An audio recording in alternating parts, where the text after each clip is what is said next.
سڵاوڕێ هاوڕێیانی هێژای هیوادارم باش و تەندروست و سەلامەت بن لە شوێنێکی دنیان.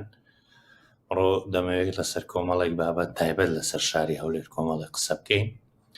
سەرەتا دەمەوێت لەوە دەست پێ بکەین کە بە بڕوای من ئەوە نزیک سەرە ساڵ بووینەوە، پێویستە درۆی ساڵ هەڵبژێرین. درۆی ساڵی ئەم ساڵ قسەیەکی مەسعود بارزانیە کە لە ڕوودا و بڵاوکرایەوە و دەبینین لە تەنیشتم هەیە. درێ مەسعود بارزانی گۆتیتی دڵم ژان دەکە لە بۆ باوکی دانەر ئەک لەو درۆیەی وەڵڵاهی ئەوەی لە بیری نەبی ئەو قسەیە. بەڵام میتر ئاوایە هەموو کەسێک درۆی لۆ دەکاتن. من لە سڕی ئەوەی تێناکەم، یعنی بۆ دەبێ ئینسان درۆ لە بۆ کەسە چیکە بکە. باواز لەوەی بینین بچینە سەر لاپەڕەی مەسعود بارزانی کە بارەگای بارزانیە لە فەیسبوک. لینکەکەی لە کۆمێنت دادەنێ ماوڕێیان، لینکی لاپەڕەی بارەگای بارزانی، بڕۆن تەمەشا بکە بزانە پرسە و سەرخۆشی لە بۆ چێ ناردیە. هەرچی کادیری هیچی پارتیە، خەڵکی نابوتی کوردستانە و لەوانەش خراپترەوەیە. پرسە و سەرخۆشی لە بۆ بەس ڕای دەنێریتن، ئامادە نییە پرسە و سەرخۆشی لە بۆ 17 کەسی خەڵکی کوردستان بنێری کە بەو لافاوە دەستکردەی کوڕ و برازایەکەی دروستیان کردیە، بەو لافاوەی کە کەسە هیچەکانی پارتی لە هەولێرە لێ سوودمەندن، کەسە هیچەکانی بنەماڵی بارزانی لێ سوودمەندە، ئامادەنی یەک قسەی بکاتن. ئەو جەدێن لە ڕاگەیانەکانیش بڵاو دەکەنەوە مەسعود بارزانی دڵی ژان دەکەی کاکە وەڵڵە درۆیە، یعنی ئەم پێی دەرێن درۆی ساڵ، یعنی درۆی ساڵ ئەوەیە. ئەوە لاپەڕەی خۆتەیە لە بارەگای بارزانی، هەموو ڕۆژێ 20 پرسە و سەرخۆشی دێنێ لەسەر هەموو بابەتە چ قسەی دەکەی، نەک لەسەر بابەتەکانی کوردستان، لەسەر بابەتەکانی ناوەڕاست و جنوبی عێراقیش. بەڵام ئامادە نییە پرسە و سەرخۆشی لە بۆ 17 کەسی بدێریت. ئاخریتر ئەوەیە، یعنی کە منە ڤیدیۆم دیت بابی دانەری جێی لە قسەکانی مەسروڕی دەگرێت، بەڕاستی دڵم ژانی دەکرد. خۆم تێدەگەم بابی دانەری و هەموو ئەوانەیت کە ینی دەستە و ینی داماون لە بەرامبەر ئەو حیزبە دیکتاتۆرەی، من لەوەی تێدەگەم باش. بەڵام دەبووە ئەو لەوێن دەرمەوقفەکی بنوێنیتن لەوەی هەزارانی وەکو من شانازی پێوە بکە، نەک بیبینی بۆ شێوازە قسەی دەکە. ئەین تازە تۆ منداڵەکەت ڕۆی جەرگت سوتا، یعنی هاوبەشی خەمتین، زۆرم پێ ناخۆشە کە لە دەرئەنجامی دەوڵەمەندبوونی کۆمەڵێک دزی هەمان ئەو حیزبەی ئومێد خۆشناوی، هەمان ئەو حیزبەی مەسعود بارزانی مەسعود بارزانی مناڵەکەیت و بە قوربانی کەچی بۆ شێوازە قسەیان لەگەر دەکەی.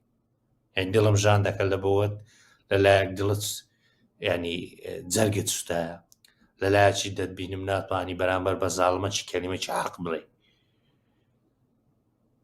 بەداخەوە یعنی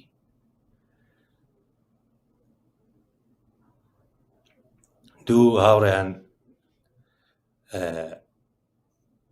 تەمەشا بکەن لە هەولێرێ پارتی یعنی لە 120 کەسرێکی دەنجی خەڵکی هەولێرە هەیە. ئەوجا بوویتە حاکمی شار، کاکە ئەوەش قەیدی ناکە باشە، بەڵام ببینە چێ پارتیە لە هەولێری.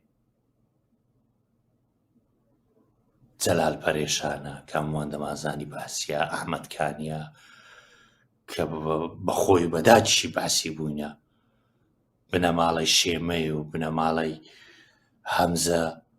هەمزە سێوەی و ئەنوەر بەجی بێتواتەی و نەجات عەلیفاتێ و مونا قەهوەچی و ئومێد و یعنی ئەو کەسە نابوتانە فەڕەنسۆیەکی بێئەخلاقی کۆمەڵایەتی و سیاسی، ئەوانە پارتینە.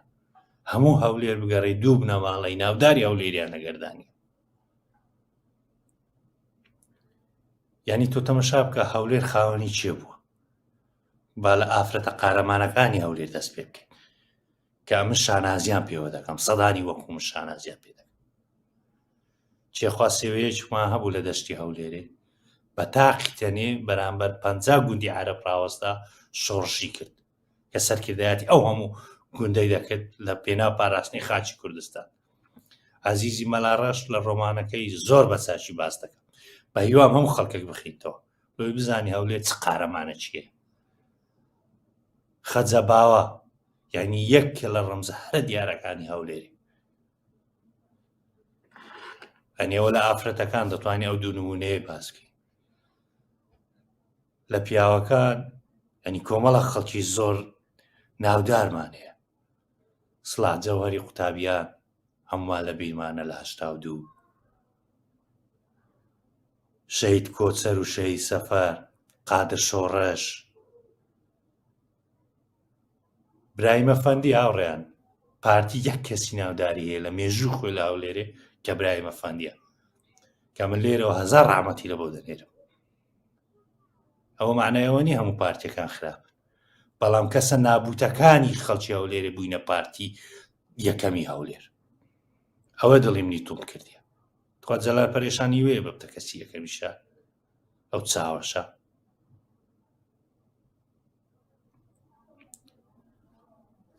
یعنی هەولێر خاوەنی عەبدولخالق مەعروفی هاوڕێیە. هەولێر خاوەنی ڕەمزی نافعیە، بە تاقی تەنێ خەریکی دروستکردنی دەوڵەتی کوردی بوو کە لەگەڵ ئەڵمانیا ڕێک کەت بوو، بەڵام لە بێشانسیەکەی پەڕەشوتەکەی لە مەنتیقەیەک کەت کە ئینگلیزەکان گرتیان و دەرزێکیان لێدا کوشتیان. هەزار ڕەحمەت لە گۆڕی بیت. ئەوانە ڕەمزن. سەردەش عوسمان ڕەمزە. یعنی پارتی هاوڕێیان لە هەولێرێ کۆمەڵک خەڵکی فەیکی کردیتە ڕەمز. جستەکی دروستکردیە بە ناوی ئەکرەم مەنتەچی. یاریگای هەولێرەی بە ناوی فەڕەنسۆی کردیە کە هەموومان دەزانین چ بێ ئەخلاقێکی سیاسی کۆمەڵایەتی.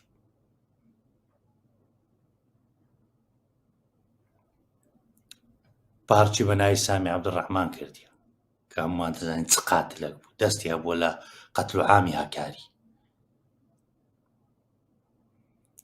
کەچی ئەو خەڵکە فەیکانەی کردە خەڵکی دیاری هەولێر، پەیکەر و شوێنە گشتیەکانی بەناو کردیە، کەچی ئامادە نییە لە بۆ هەموو ئەو خەڵکانەی تر کە ناوم هینان پەیکەرێکیان لە بۆ دروستکە. یعنی بینە بەرچاوتان خەجە باوە و چێخوا سێوێ شیاوترن شوێنەکی گشتیان بەناو بکە یان فەڕەنسۆ، جیهانیان ڕەسەنترن لە هەولێری، جیهانیان خەڵکە جوانەکەی هەولێرن. یعنی پارتی هاوڕێیان نەک پارتی هەموو دەسەڵاتەشی دیکتاتۆر کۆمەڵە خەڵکی فەیک دروست دەکات بەڵام ناو دڵ و دەرونی خەڵکە ڕەسەنەکەی هەولێر ئەوانە ڕەمز نین، ڕەمزە جوانەکانی شار ڕەمزن. ڕاستە ئەوانە ئێستا بە هەموو نەوەحێک دەیانوێ ئەوانە بزر بکەن، بەڵام بزر نابن قەت. جوابینەوە سەر باسەکەی خۆمان کە ئەسلی مەسەلەکە ئەوەیە. من ئەوم لۆ یەک شتی باس کرد ببینن هەولێر خاوەنی چییە و چیان کردە نمونەی هەولێر و ئێستا چی هەولێر بەڕێوە دەبە. یعنی وەکو وتم سەرەڕای ئەوەی پارتی کەمینەیە لە هەولێر بە کەمینەیەک حکمی هەولێر دەکاتن.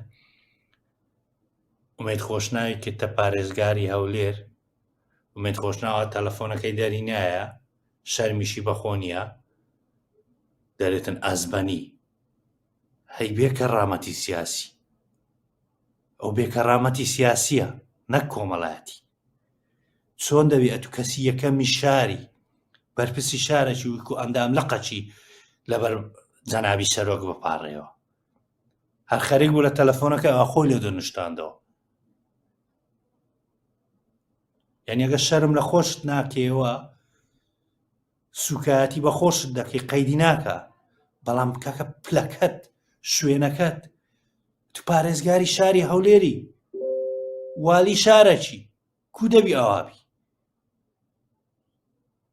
هەتا ئێستاش کاکەم بە عیسابی ئەندام لقی مامەڵە دەکە پێگە و پایە خۆی نازانێت. ئەخە پارتی ئەو نەوع کەسانەی دەوێتن، ناوێت خەڵکی ڕەسەنی شارەکە ببیتە کەسی یەکەمی شاریان دەسەڵاتداری شار. ینی هاوریان هەولێر ئێستاش پڕە لە خەڵکی جوان و نایب، بەڵام ببینن چ خەڵکەکی نابوتیان کردا کەسی یەکەمی شار. بەرپرسی یەکەمی ئیداری شارە ئەوە لە تەلەفۆنی بە لەرزووتا جەنابی سەرۆک. چ جەنابی سەرۆکەک ئەو نێزکەی 100 ملیۆن دۆلاری پارەی دزی فزی لە 2 هەفتەی لە ئەمریکا لێکەشف بووە.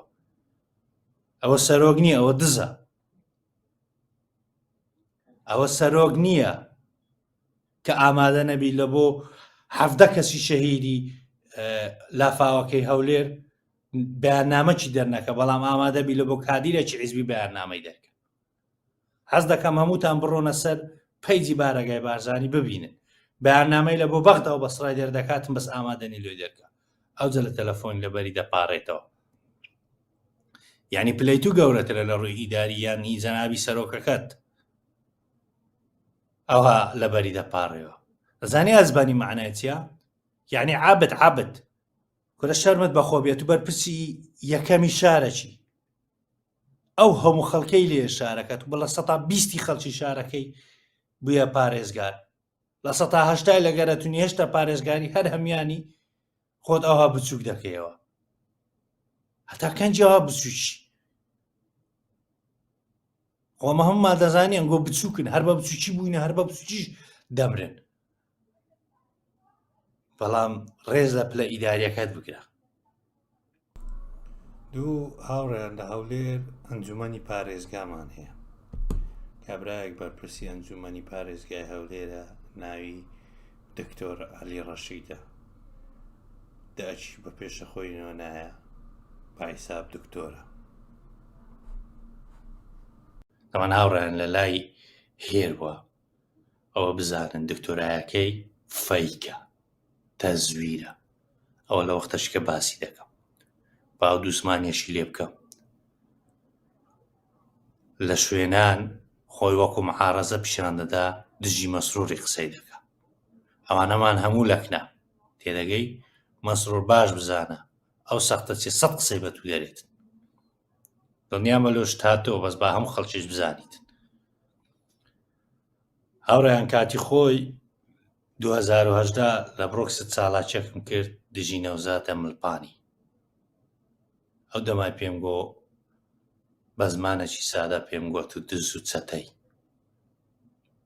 خەڵک زۆر هەبوودیان و کاکە نەوزات هاتی زۆر خزمەتی هەولێری کردیە، کو دەبێ ئەو قسەیە پێ کفرەکم کرد و بە عیسابی وە.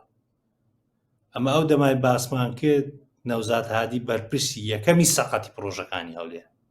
ئێستا لۆتان بە دیارکەت هەموو ئەو پرۆژانەی لە چادۆری دارەتویە کە بەرپرسە حیزبیە هیچەکانی پارتی لە هەولێرێ خاوەنی پرۆژەکانن بوونە مسەبیبی ئەوەی ئەو کارە ساتە ڕوو بداتن.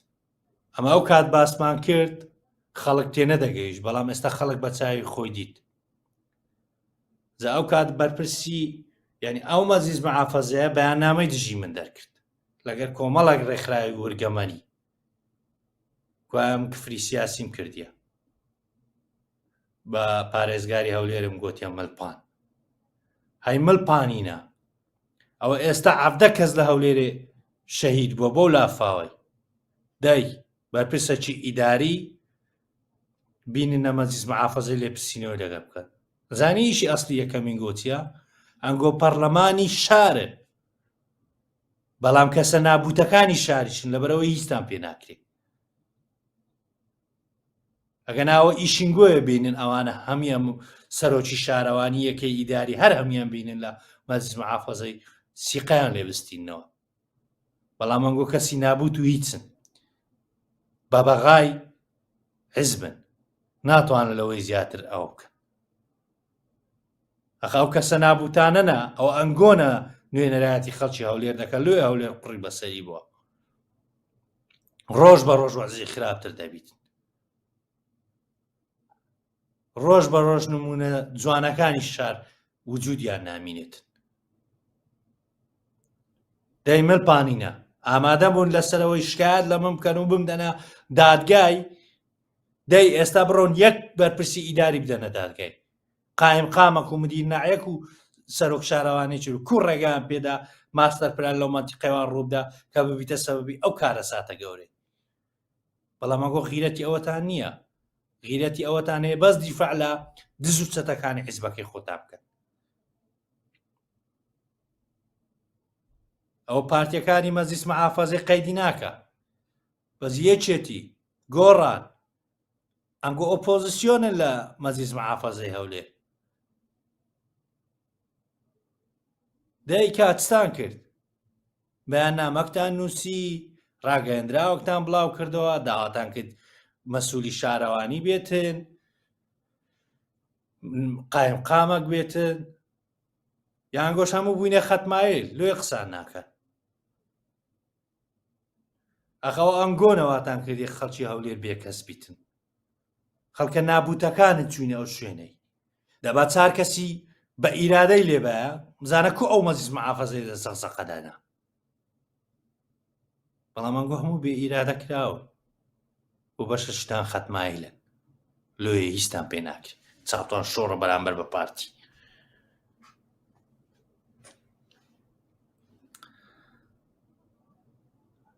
هاوڕێیان بابەتە شێگە کە من دەمویست قسەی لەسەر بکەم،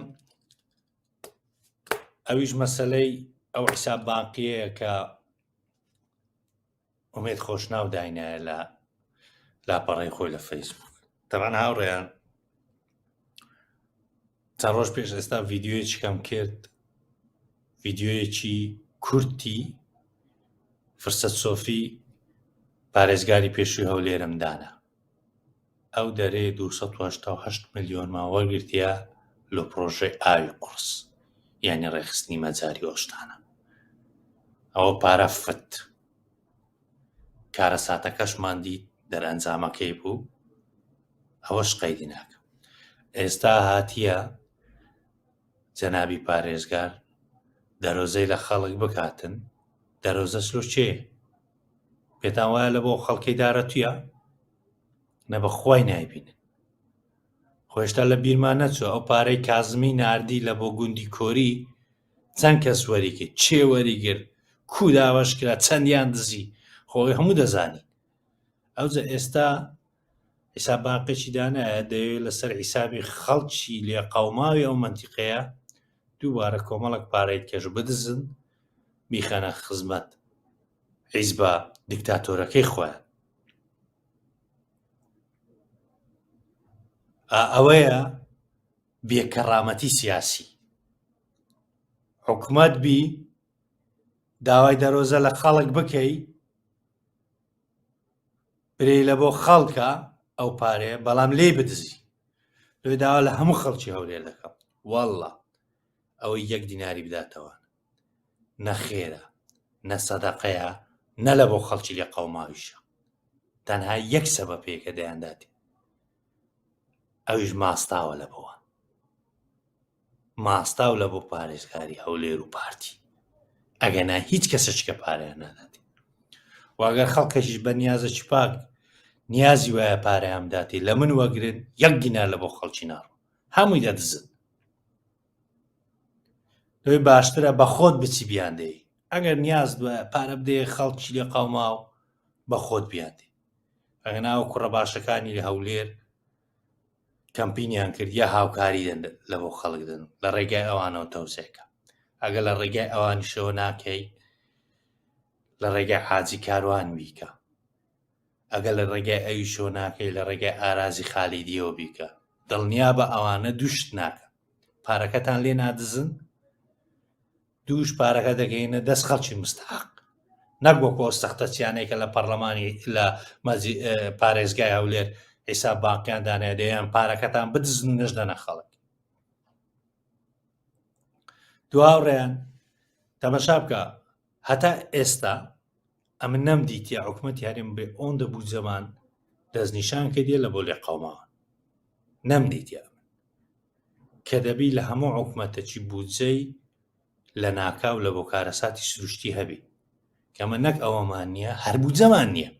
لەوتەی مەسرور هاتی هەر ئەستان حکومەتی هەرێم بودجەی نییە، بە کەیف خۆیان هەر وەکو بنەماڵە چەندی دێنی و چۆنی سەر دەکە و کەس نازانی، نە پەرلەمان دەزانی لۆلا حکومەتیش کەس نازانێت، هەر مەسوور و جەماعەتەکەی دەزانێت.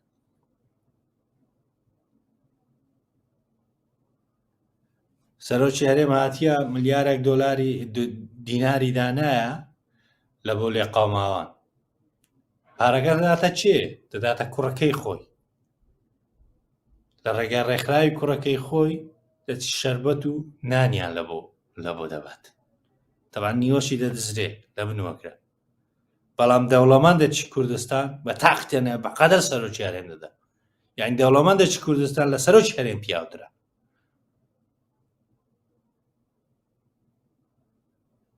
هاوڕێیان ینی بینە بەرچاوتە بەڕاستی ئەوانە حکومڕانی ناکەن، ئەوانە چەتەی سیاسینە.